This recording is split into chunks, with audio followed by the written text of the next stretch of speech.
అన్న ఎక్కడి నుంచి వచ్చారన్న? పంజాగుట్ట అన్న. పంజాగుట్ట. ప్రజావానికి సమస్యలు తెలుసుకోవచ్చు చెప్పడానికి అవుతుందా అండి మరి పనులు? అవుతుంది అన్న డెఫినెట్లీ. ఏం సమస్య గురించి వచ్చారండి? నేను డబుల్ బెడ్రూమ్ కి ఇంకా పింఛన్ గురించి వచ్చాను. ఓకే. ఇంకా ఓల్డ్ ఏజ్ పింఛన్ గురించి కూడా వచ్చాను. ఓకే. అయిందా మరి? ఎన్నిసార్లు అండి? ఇప్పుడు ఫస్ట్ టైం వచ్చారండి మీరు? సెకండ్ టైం ఇది. ఫస్ట్ టైం వచ్చాను, నాకు నమ్మకం కలిగింది, మెసేజ్ కూడా వచ్చింది నాకు ప్రజా దర్బార్ నుంచి. అంటే ఏ సమస్య గురించి? ఇది డబుల్ బెడ్రూమ్ కూడా లాస్ట్ టైం 9 years నుంచి కేసీఆర్ గారు ఇవ్వలేదు. ఓకే. ఇప్పుడు మన రేవంత్ రెడ్డి సార్ ఇస్తున్నారు, దాన్ని బట్టి మాకు మెసేజ్ వచ్చింది. పింఛన్ ఇంకా డబుల్ బెడ్రూమ్ మీకు ఇష్యూ చేసాము, తొందరలో మీకు కాల్ చేస్తామని కూడా చెప్పారు. రిఫరెన్స్ నెంబర్ కూడా ఇచ్చారు సార్ మాకు. ఓకే. అంటే మీకు ఏదైనా సమస్య ఏమన్నా పనులు కాకపోయినా కూడా మీరు ఈ నెంబర్ కు కాల్ చేయొచ్చు అని మీకు నంబర్ కూడా ప్రొవైడ్ చేస్తున్నారా? అంటే ఎన్ని రోజులలో వస్తుందండి? ఇదా మాకు వాళ్ళు ఎప్పుడు రిలీజ్ చేస్తారో దాన్ని బట్టి మాకు డెఫినెట్లీ వస్తుంది. ఎప్పుడైతే అధికారులు స్పందిస్తారో అప్పుడే మనకు మెసేజ్ రూపంలో ప్రతి ఒక్కరికి వస్తుంది. ఓకే. ఓకే అండి. అంటే దీని ద్వారా మనకు కొంచెం నమ్మకం అనేది కలుగుతుంది. ఇంకోటి ఫ్రీ బస్ కూడా ఇచ్చారు కదా, లేడీస్ కి చాలా హ్యాపీగా ఫీల్ అవుతున్నారు వారందరూ. ఓకే. అంటే ఫ్రీ బస్ వల్ల గొడవలు అవుతున్నాయి, ఆ మహిళలకే గొడవలు, అంటే పని లేకుండా కూడా బయటకు వెళ్తున్నారని అట్లా అనుకుంటారు. కానీ ఇప్పుడు జాబ్కి వెళ్ళేటోళ్ళే బస్కి వెళ్తున్నారు. మామూలుగా ఇప్పుడు చాలా మంది ఆటోలు కూడా ఎక్కుతున్నారు, చూసాము. ర్యాపిడో, ఓలా కూడా ఉంది, అందరు ఎక్కుతున్నారు. అట్లా ఏం ప్రాబ్లం లేదు. వీళ్ళు వేరేగా క్రియేట్ చేస్తున్నారే తప్ప అందరు బాగానే ఉన్నారు, అంతే, ఇంకేం లేదు. అంటే ప్రభుత్వం పైన ప్రజలకు నమ్మకం కలుగుతుందండి. ఓకేనా అండి? ఈ ఆటోల ప్రాబ్లమ్స్ కూడా చూస్తానన్నారు రేవంత్ రెడ్డి సార్. లేదు అట్లా ఏముండదు. ప్రజాపాలన ప్రజల వద్దకు అందుతుంది, చాలా బాగుంది. ప్రజలందరికీ లోపల పంపిస్తున్నారు కదా. కేసీఆర్ ఉన్నప్పుడు పంపించారా? పంపించలేదు. ఇప్పుడు పంపిస్తున్నారు కదా. ప్రాబ్లం ఏంటో ఇదిగోండి సొల్యూషన్. మీరు కావాలంటే జూమ్ చేసుకోండి కెమెరా ఒక్కసారి. ఓకే. 1 day నాకు రిజల్ట్స్ వచ్చింది చూడండి ఒక్కసారి. మా మదర్ పెంచింది, డబుల్ బెడ్రూమ్ ది, 2 వచ్చినాయి చూడండి. 1 day ఎవరైనా చేయగలుగుతారా? ఇది చేయలేరు. నేను నిజంగా ఓపెన్ గా చూపిస్తున్నా. రేవంత్ రెడ్డి సార్ చాలా బాగా చేస్తున్నారు. అవును, నిజంగా చెప్తున్నా. ఎంతో మంది చుట్టూ తిరిగినా పని కానీ డైరెక్ట్ రేవంత్ రెడ్డి గారి దగ్గర పని అవుతుంది. ఇంకా సీతక్క కూడా కలిసాం లాస్ట్ టైం. సీతక్కనే నా పేపర్ తీసుకున్నారు. ఓకే. డెఫినెట్లీ పని అయింది. ఈ అధికారులు తీసుకున్నాగానే పని అవుతుంది. అందుకే ప్రజాపాలనకు వస్తున్నారు చాలా మంది. అది గత ప్రభుత్వ పాలన మీకు ఎట్లుందండి సార్? గత ప్రభుత్వము ఈ సేవల చుట్టూ తిరిగి చెప్పులు అరిగిపోయినాయి, అన్ని అరిగిపోయినాయి తప్ప ఏం పనికే రాకుండా పోయింది. మాకు పట్టించుకోలేదు. 10 సంవత్సరాల పాలనలో ఉంది కేసీఆర్ గారి ప్రభుత్వం, కనీసం మీ అవసరాలు ఏం తీర్చలేదు సార్. ఇది నాకు 1 day వస్తే నాకు నమ్మకం కలిగింది. చూడండి, ప్రజాపాలన chief minister Revanth Reddy sir అని మొత్తం వచ్చింది నాకు క్లారిటీ. ఓకే. అంటే పని అవుతుంది. अम्मा क्या हुआ अम्मा? मेरे को हार्ट का प्रॉब्लम है। कहाँ से आया अम्मा? आया मुशीराबाद। मुशीराबाद से आया। क्या हुआ? प्रॉब्लम क्या है? प्रजावाणी को आया? मेरे को हार्ट अटैक आया, हार्ट आया और वो डाले वाल डाले, मेरे स्टैंड डाले। हार्ट अटैक आया, सर्जरी हार्ट अटैक आया, वाल भी डाले। तो डॉक्टर साहब बोले 3rd floor पे नहीं चढ़ना, बोले टीनों का मकान है, पूरे घर में पानी आता, किराए का है, 15 साल से रहते, तो हमको डबल बेडरूम होना हमको। कैसा पहले डबल बेडरूम का एप्लीकेशन नहीं दिया हमें? दिए। 15 साल हो गए, 2 जगह दिए, मार नहीं मिला हमको। केसीआर साहब नहीं दिया हमको। ओके। सब दूसरों को दिए, दूसरे जात के लोगों को, हमारे मुसलमान को तो हमको तो दिए नहीं। 15 साल से करे, 2 जगह करे, नहीं मिला हमको। ऐसा भी करके भैया दिए। मेरे छोटे बच्चे, एक बच्चे को फिट से आता, मेरे बच्चे को, बड़े बच्चे को 18 साल का फिट से आता, बहुत परेशान है। हमारे हस्बैंड ऑटो चलाते हैं, ऐसा भी करके हमको डबल बेडरूम दिया। तुम्हारा एरिया में ऑफिसर लोग को कुछ भी, किसको भी नहीं बोला मैडम डबल बेडरूम बोले? हमने उधर कराए मगर हमको कुछ भी नहीं मिला, डबल बेडरूम नहीं मिला हमको। ओके। तो कैसा भी करके मशीराबाद के एरिया में हमको दियो डबल बेडरूम। तीनों का घर है, पूरे घर में पानी आता। केसीआर साहब हमको नहीं दिए, देने वाले को दिए, हमको तो नहीं दिए। किराए का 15 साल से किराए के घर में, वो 3rd floor पे टीनों का। डॉक्टर साहब बोले 3rd floor में रूम है। हाँ, डॉक्टर साहब बोले ऊपर नहीं चढ़ना, हार्ट का प्रॉब्लम है, ऊपर चढ़ना नहीं, वो नहीं, स्टैंड डाले मेरे को। ओके। तबीयत खराब हो जाती, ऊपर चढ़े तो बोले डॉक्टर साहब बोले डबल बेडरूम होना डॉक्टर। कैसा भी करके आप जो डबल रेड्डी साहब को बोल के कैसा भी डबल बेडरूम दिला, बहुत तबीयत खराब है। మంచిర్యాలలో ఆయన అసలు వ్యక్తిత్వం తెలియదు కదా సార్. అవునండి. అందుకని ఇక్కడ ఏం చేస్తున్నాడు అనేది సిటీలో ఎవరికి తెలియదు. ఇక్కడ మాలాంటి మధ్యతరగతి కుటుంబాలు బీదవాళ్ల ఆస్తులన్నీ దోచుకొని పోయి అక్కడ డబ్బులు పంచి ఆయన గెలిచాడు సార్. న్యాయంగా గెలవలేదు. న్యాయంగా గెలవాలంటే గన ఆయనతోటి సాధ్యమే కాదు, ఆయన గెలవలేడు కూడా. మేము చేసే పోరాటము న్యాయం కోసం పోరాడుతున్నాం. ఆయన చనిపోయిన తర్వాత అయినా కానీ మేము ప్లాట్లు తీసుకుంటాం, కానీ ప్లాట్లు వదులుకునే ప్రసక్తే లేదు. ఆయన ఎన్ని సంవత్సరాలు, 100 సంవత్సరాలు బతుకుతాడా? మేము ఇంకో 10 సంవత్సరాలు ఎక్కువే బతుకుతాం, ఎందుకంటే ఆయన కన్నా ఇంకా వయసులో చిన్నవాళ్ళం కాబట్టి. ఆయన ఏం చేసుకుంటాడని మరి అర్థం కావట్లేదు. ఇప్పటికైనా భగవంతుడు ఆయనకు మంచి బుద్ధి పుట్టి ఇవన్నీ ప్లాట్లు వదిలేసి మీ ప్లాట్లు మీరు కట్టుకోండి, నా ప్లాట్ల వరకు నాకు వదిలేసేయండి అంటే అంతకు మించిన ఆనందం లేదు సార్. ఆయన ప్రశాంతంగా ఉంటాడు, మేము ప్రశాంతంగా ఉంటాము. వాళ్ళ అనుచరులు చెప్పడం ఏంటంటే హైదరాబాదు చుట్టుకుంటే దాదాపు 650 ఎకరాలు కబ్జా చేశాడంట ప్రేమ్ సాగర్ రావు. వాళ్లే చెప్తున్నారు 650 ఎకరాలు కబ్జా చేశాడు మా నాయకుడు.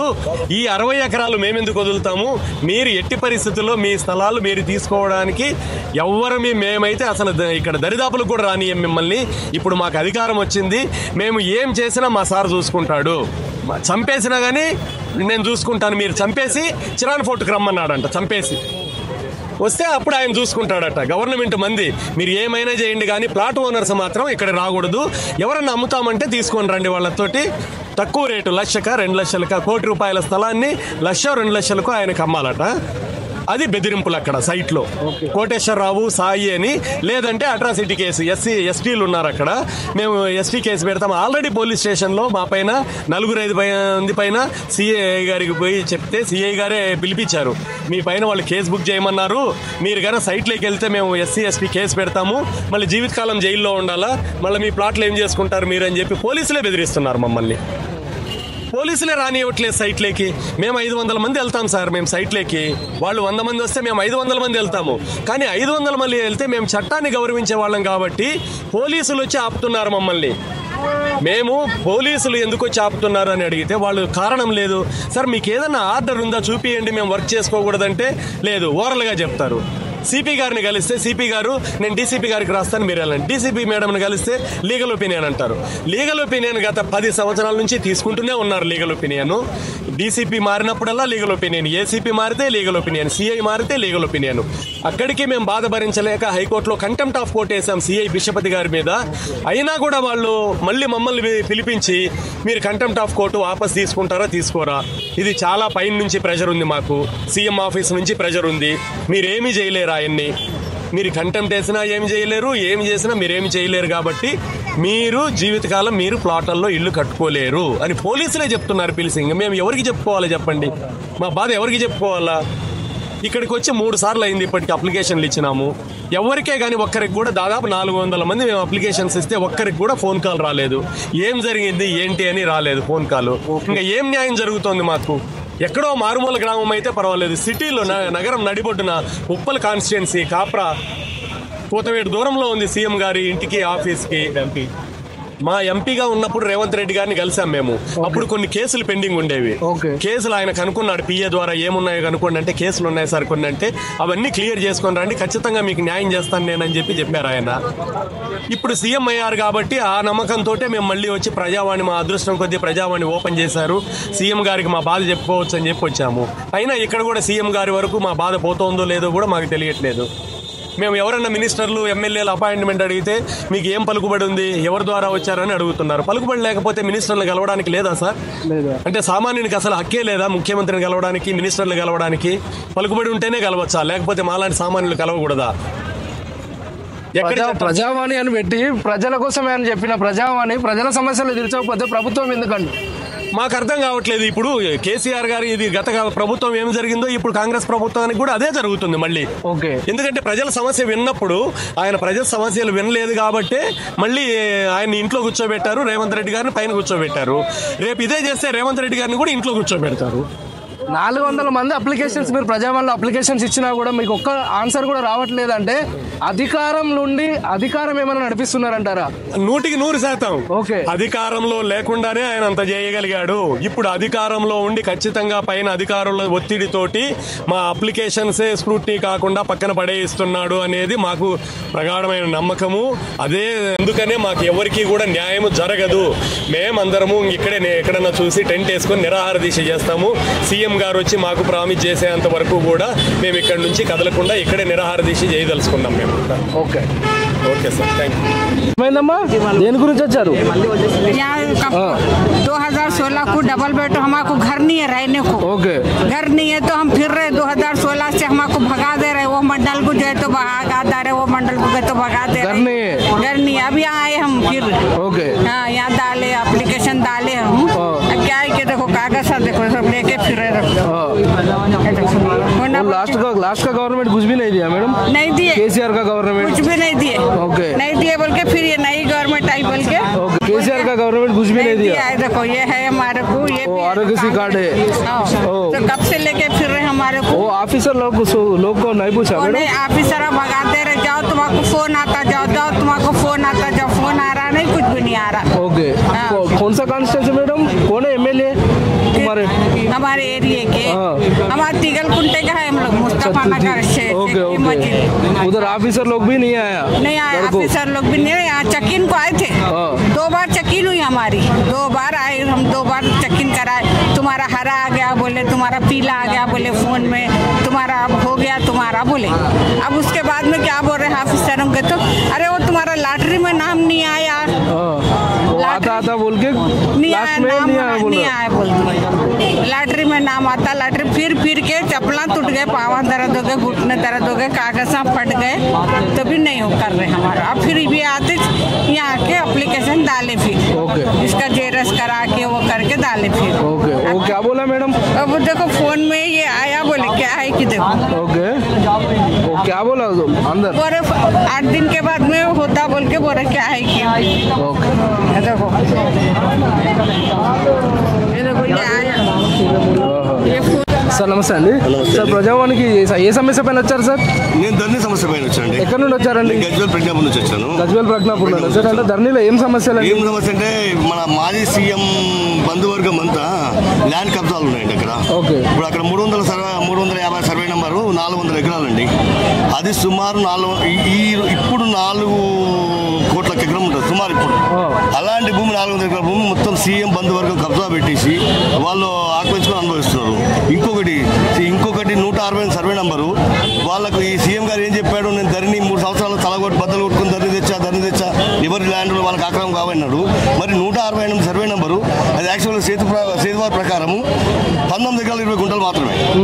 దాన్ని ఆ 19 గుంటలు 54 ఎకరాలు చేసి సీఎం బంధువర్గం అమ్ముకొని మా పక్కకున్న రైతులు మొత్తం కబ్జా చేసి అమ్ముకున్నారు. ఇప్పుడు మేము మా బాధలకు కానీ మా ఆపతికి సంపదకి మా పిల్లల భవిష్యత్తు కోసం అమ్ముకుందామంటే అమ్ముకోలేని పరిస్థితి. మేము కుటుంబశిఖంలో ఉన్నాం ఇప్పుడు. దాన్ని నేను 5 సంవత్సరాలు పోరాడుతున్నాను ఇప్పుడు 5 సంవత్సరాలు పోరాడుతుంటే కూడా దాన్ని ఇంతవరకు పట్టించుకున్న నాదు లేడు. అదొక సమస్య. ఈ 350 సర్వే నెంబర్ ఇప్పుడు హైకోర్టులో గవర్నమెంట్ ఫేవర్ ఉంది. ఈ గవర్నమెంట్ తరఫున లాయర్ అడ్వకేట్ జనరల్ కొట్లాడతలేడు. ఎందుకంటే మొన్నటిదాకా వాళ్ళకి దాని సమస్య మీద వచ్చిన కనీసం ఆ 350 సర్వే నెంబర్ వస్తే గవర్నమెంట్కి ఆదాయం 2000 కోట్లని వస్తుంది. లేకుంటే అక్కడ ఇప్పుడు మల్లన్న సాగర్ కొండమూడి సాగర్లో పోయిన భూములు పోయిన రైతులు ఉన్నారు, ఆ రోడ్ల పై ఉన్నారు, వాళ్ళకి ఇచ్చిన మంచి ఇళ్ళ స్థలాలు వస్తాయి. లేదు అక్కడ మళ్ళీ గవర్నమెంట్ కూడా సరైన వసతులు లేవు. అలాగైతే అదొక సమస్య, ఇదొక సమస్య వచ్చండి. మెయిన్ కాంతారావు అనే ఫ్యామిలీ దౌర్జన్యంగా 160 సర్వే నెంబరు వాళ్ళు 19 ఎకరాలకు 50 దౌర్జన్యం చేసి కబ్జా చేసి అమ్ముకున్నాం. దానిపై మాకు న్యాయం కావాలని ఇస్తానండి. నా పేరు వెంకటరామరెడ్డి, ప్రజ్ఞాపూర్ గజ్వేల్. న్యాయం కావాలని ఇప్పుడు సీఎం గారికి ఇచ్చాను. మరి దాని న్యాయం కావాలని కోరుతున్నాను. ఓకే అండి, okay thank you sir. Sir మీకు నమస్కారం సార్. నా పేరు సర్ల. నాకు ఇల్లు లేదు, నాకు కిరాయి ఇంట్లో ఉంటున్నా, నాకు సాయం చేయండి సార్. ఏమన్నా సమస్య ఏంటి అమ్మా? సమస్య ఇల్లు లేదు. ఓకే నేను గరీబ్ దాన్ని, నాకు మమ్మీ డాడీలు లేదు. నేను మా ఆయన డ్రింకర్, తాగుతాడు. మా కిడ్నీ ప్రాబ్లం ఉంది, నాకు కిడ్నీ ప్రాబ్లం ఉంది. నాకు ఆర్థిక సహాయం కావాలి సార్. ఎందుకంటే నేను చాలా గరీబ్లో ఇక్కడ బతుకుతున్నా నేను. ఎందుకంటే అందరుండి కూడా లేని దానిలాగా ఉంటుంది.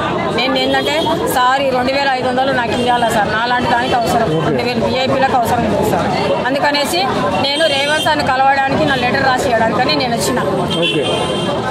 ఫ్రీ బస్ వద్దు అని అంటారు వీళ్ళు. ఫ్రీ బస్ ఎవరి కోసం వద్దు? ఫ్రీ బస్ ఎందుకు పెట్టిరంటే మహిళలకు బస్ ఛార్జ్ మిగిలియడానికే కదా సీఎం పెట్టిండు. మరి నీ ఇంట్లో 4 ఉంటే టైం పాస్ చేయడానికి పెట్టిండా సీఎం? పెట్టిండా? పెట్టలే. నువ్వు షాపింగ్ చేయడానికి పెట్టిండా? CM RTC Sajjanar MD sir కూడా ఆయన ఫ్రీ కోసం నీకు షాపింగ్ చేయడానికి పెట్టిండా? నువ్వు ఎందుకు ఫ్రీ బస్సులో తిరుగుతున్నావు? నేను నీ ఆధార్ కార్డు చూపించడం, కుడుకున్న నలుగురు ఉంటే నలుగురు ఎక్కడం, ఆధార్ కార్డు చూపించడం నలుగురు. అదే నువ్వు డబ్బులు పెడితే నీకు దమ్ము ఉంటుంది ఎక్కడానికి? నీకు డబ్బులు పెట్టేటప్పుడు ఇంట్లో నలుగురు ఉంటే నలుగురిని తీసుకొస్తావా? తీసుకురావు. ఫ్రీ కదా, ఎవడన్నా ఎట్టనన్నా పోని. ఫ్రీ పెట్టిండు, ఎక్కుదాం రా పోయి, ఎక్కుదాం ఆడ దిగుదాం. కనీసం సాబర్ స్టాప్ కాడ ఎక్కి శ్యామ్లాల్ కాడ దిగనికి కూడా బొమ్మలు బస్సు ఎక్కుతున్నారు. ఎవరికి అవసరం అది? ఫిలిం నగర్ లో డ్యూటీ చేస్తా, నాకు రోజు 35-30 70 రూపీస్ అవుతుంది. 70 రూపీస్ నాకు మిగలాలంటే నలాందానికి అవసరం కదా. గరీబ్ దాన్ని బస్ పాస్ మిగులుతా నేను కూడా ఏదైనా కిరాయో కరెంట్ బిల్లు కట్టుకుంటా కదా. మరి వీళ్ళకి రేవంత్ సార్ ఫ్రీ బస్సు పెట్టిండు, రేవంత్ సార్ ఫ్రీ బస్సు మాకు వద్దే వద్దానంటే నీకు వద్దురా భయ్, నాకు కావాలి. నీకోసం నేను ఫ్రీ బస్సు బంద్ చేయాలా?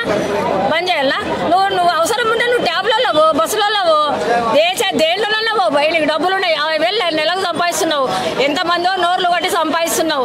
నీకు అవసరమా ఇది? నువ్వు బస్సులలో గరీబ్ వాళ్ళు బస్సులలో పోతారు సార్. లేని వాళ్ళు హెలికాప్టర్లో పోవచ్చు, మెట్రోలో పోవచ్చు, ట్యాబ్ బుక్ చేసుకుని పోవచ్చు, ఆటోలలో పోవచ్చు, దేంట్లోనే బస్సులలో పోవచ్చు. పూటకు 10 రూపాయలు పాల ప్యాకెట్ గతి ఉండదు. అప్పుడేం చేయాలో చెప్పు? ఇలాంటివి మనకు అవసరమే కదా. ఎంతో కొంత తగ్గితే మనకు అవసరాలు తీరుతాయి కదా. రేవంత్ సార్ వచ్చిండు, అంతా ఇట్లా చేసిండు. రేవంత్ సార్ వచ్చిండు, అంతా ఇట్లా ఏం చేసిండు? రేవంత్ సార్ వస్తే రేవంత్ సార్ అంటే నేను మామూలుగా ఉండదు రేవంత్ సార్ ఏమన్నా అంటే. ఎందుకంటే ఆయన వచ్చినాకనే అంతా సక్సెస్ అయింది. ఆయన రాబోయే కాలంలో కూడా మంచిగా చేస్తాడని ఫుల్ గ్యారంటీ క్లారిటీ ఉంది నాకు. ఆయన మటుకు పబ్లిక్ ఏమీ అనొద్దు. రేవంత్ సార్ మటుకు ఆటో వాళ్ళు కానీ ఎవడే కానీ ఒక మాట అనొద్దు. ఎందుకు? నేను ఆటో కొనమని చెప్పిండా సారు? లోన్ మీద పెట్టి ఆటో కొనరా పోయి, నేను ఎలక్షన్లలో గెలుస్తున్నా, నీ అప్పు నేను తీరుస్తా అని చెప్పిండా? రేవంత్ సారే లేకపోతే కేసీఆర్ని పట్టుకొని ఊగులాడుతుంటివా? ఇంకోటి కొంచెం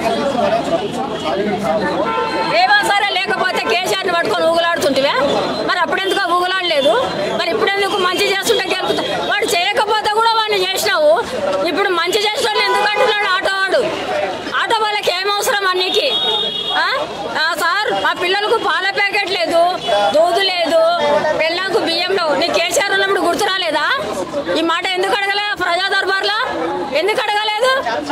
ఈ పొద్దే గుర్తొచ్చినాయి పాల ప్యాకెట్లు అన్ని. అంటే పాల ప్యాకెట్ కు సంపాదనంత ఆటోలు నడిపిస్తున్నావాను? ఎందుకు వచ్చింది నీకు ఈ రోజు ఆ గుర్తు? ఇన్ని రోజులు ఏమైంది? ప్రజా దర్బార్ పెట్టినప్పుడే గుర్తొచ్చింది పాల ప్యాకెట్ పిల్లల్ని తాగడం. గతంలో 500-600 కూడా అడిగిండ్రు. మరి ఆటోలు ఎవరి కోసం కొన్నావు? ఎవరి కోసం కొన్నావు భయ్? నువ్వు రేవంత్ సార్ కోసం కొన్నావా? నువ్వు ఫ్రీ బస్సు నీ కోసం పెట్టిండా? 50,000 సంపాదించిన వాళ్ళకి పెట్టిండా? లేదు కదా. నువ్వు ఎందుకు ఫ్రీ బస్సు పెట్టరు వద్దు తీసేయడానికి? నువ్వెవరు? గవర్నమెంట్ పెట్టింది, అది అదే ప్రాసెస్ నడుస్తుంది. రేవంత్ సార్ సీఎం పోస్ట్ లో ఉన్నది 5 years కూడా అదే నడుస్తుంది. తీసేయడానికి రేవంత్ సార్ చెప్పండి, ఎవరు చెప్పినా ఈనాడు. ఇప్పుడు ఈ పొద్దున హాయిగా బస్సులో కూర్చొని పోతున్నామంటే టికెట్ లేదు. మీ ఇంట్లో నలుగురు ఉంటే నలుగురిని క్యాంపులకు, ఫిలిం షాపింగ్లకు, దాని ఎగ్జిబిషన్లకు, క్లబ్లకు, బార్లకు అంతా ఫ్రీలోనే పోతున్నావు. అంటే నువ్వు క్లబ్లు, బార్లకు షాపింగ్ చేయడానికి పెట్టిండా సీఎం? మరి ఈ డీటెయిల్స్ అన్ని ఎంక్వైరీ చేస్తే టీసీ పట్టుకొని ఏం చేస్తావు? ఎక్కడ పోతున్నామని ఆధార్ కార్డు డీటెయిల్స్ నాకు తెలిసి సార్ బస్సు ఎక్కిన వాళ్ళు ఎక్కడ పోతున్నామని ఎంక్వైరీ చేసినాకనే టికెట్ కొట్టారు. అట్లయితేనే దొరుకుతారు ఎక్కడెక్కడ పోతున్నారు అనేది. ఈ తాగేటోళ్ళు, క్లబ్లలో తిరిగేటోళ్ళు అందరూ బయట పడింది. అది ఆర్టీసీ వాళ్ళు వైట్ బట్టలు వేసుకొని టీసీ చూసి చెక్ చేస్తారు బస్సు, వాళ్ళని చెక్ చేయాలి, వాళ్ళ డీటెయిల్స్ తీసుకోవాలి. అమ్మ నువ్వు ఎక్కడ పోతున్నా అంటే పలానా సాటి పోతుంటే టికెట్ కొట్టాలి. అది టికెట్ కొట్టిన కాడ దిగకుండా టికెట్ కొట్టిన కాడ దిగితే నీ డీటెయిల్స్ బండారం బయటపడుతుంది. అలాంటి వాళ్ళ వల్ల సామాన్య ప్రజలకు చాలా ఇబ్బంది కలుగుతుంది. ఇబ్బంది వీళ్ళ వల్లనే ఇబ్బంది అవుతుంది.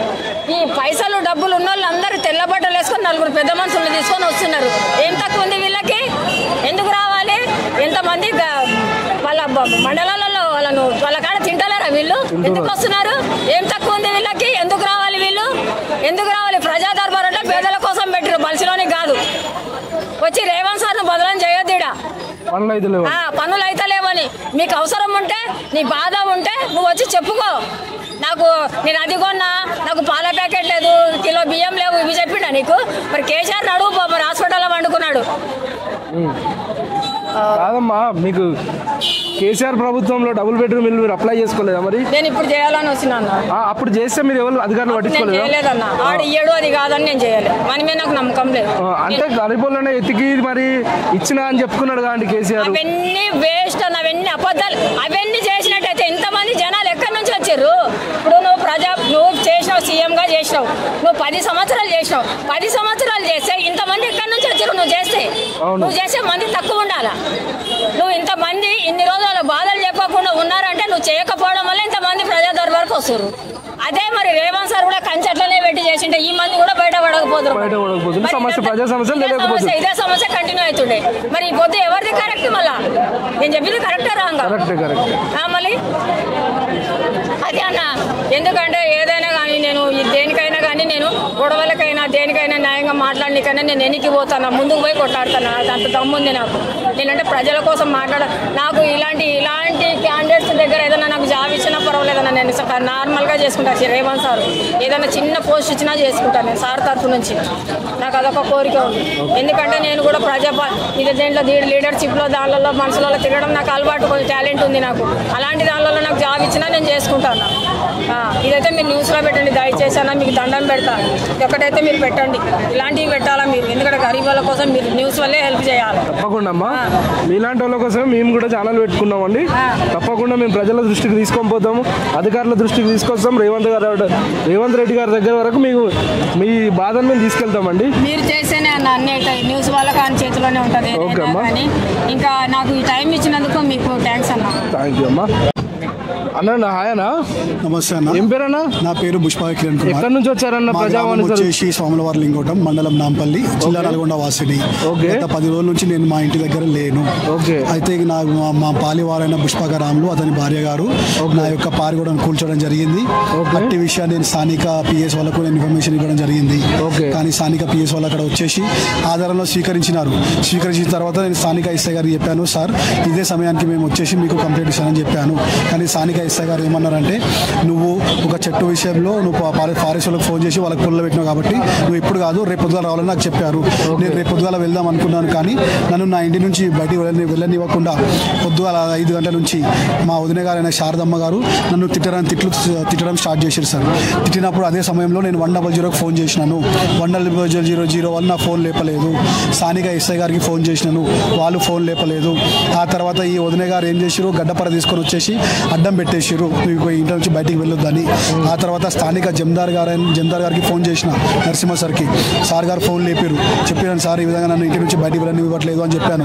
సార్ ఫోన్ పెట్టేసారు. నేనేమనుకున్నాను అంటే, ఇప్పుడు సారు ఆల్రెడీ ఆమె తిడతా ఉన్నది అంటున్న మాట వాళ్ళు విన్నారు కూడా. నేను ఎవరన్నా పేరు నుంచి వచ్చి నాకు స్పందిస్తారని అనుకున్నాను, కానీ ఎవరు కూడా రావడం జరగలేదు. అందులోపల ఇక్కడ స్థానికంగా ఉన్న పెద్ద మనుషులు రావడం జరిగింది. వాళ్ళు ఏ న్యాయం చేయకుండా వెళ్ళిపోయారు. ఆ తర్వాత వీళ్ళు గ్రామ సర్పంచ్ గారు వచ్చారు. గ్రామ సర్పంచ్ గారు వచ్చి ఏమన్నారంటే, నాకు 10 రోజుల సమయం ఇవ్వండి, నేను మాట్లాడతానని చెప్పారు.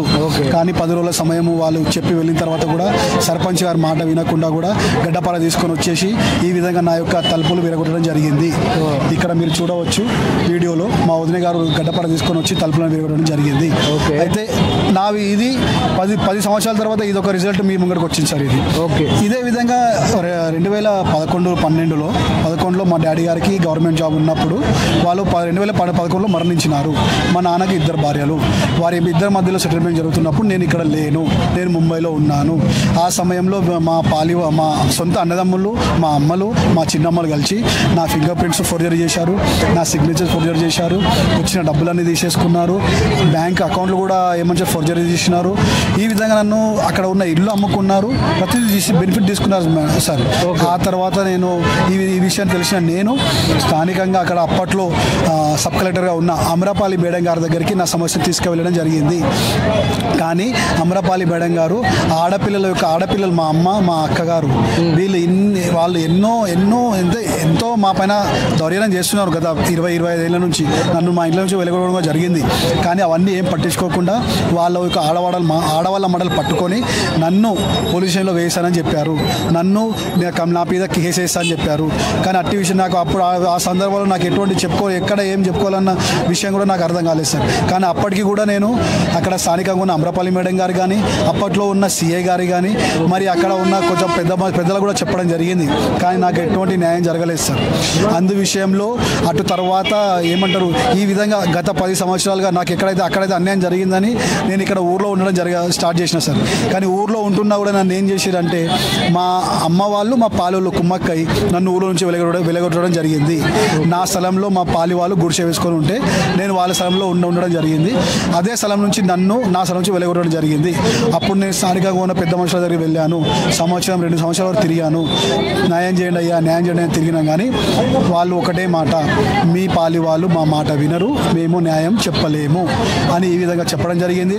అదేవిధంగా అక్కడ స్థానికంగా అప్పట్లో ఉన్న సర్పంచ్ గారు కొండలు వాళ్ళ దగ్గర వెళ్ళినప్పుడు వాళ్ళ అమ్మ నాన్నగారు ఏమన్నారంటే మీ యొక్క సమస్యను మీ సొంతంగా మీరు చూసుకోవాలి, మా కొడుకు ఒక్కడే ఉంటుండు, మాతో కొడుకుకి ఏదైనా అవుతుందని మేము అతన్ని చూసుకుంటున్నామని నాకు చెప్పడం జరిగింది.